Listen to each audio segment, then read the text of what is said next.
আপনি কি জানেন কনফিউশনের সংজ্ঞা কি? তাহলে শুনুন। কারেন্ট নেই জেনেও ফোনে চার্জ দেওয়াকে বলে সরলতা। কারেন্ট আসার পর ফোনে চার্জ হচ্ছে এটা মনে করাকে বলে বিশ্বাস। 3 ঘন্টা পর এসে দেখলাম ভুলে সুইচ অন করিনি, এটা হলো বোকামি।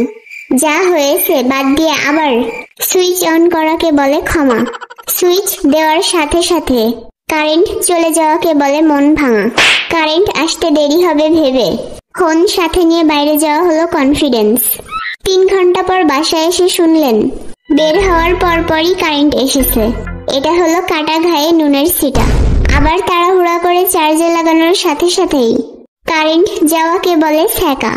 কারেন্ট আসতে পারে ভেবে 3 ঘন্টা বাসায় বসে থাকাকে বলে অপেক্ষা। এতক্ষণ অপেক্ষা করার পর নিজের ওপর বিরক্ত হয়ে মন খারাপ করাটা হলো ডিপ্রেশন। মোড়ে কারেন্ট আছে, ওইখানে চার্জ দেওয়া যাবে ভেবে বাসা থেকে বের হওয়াকে বলে বিকল্প ব্যবস্থা।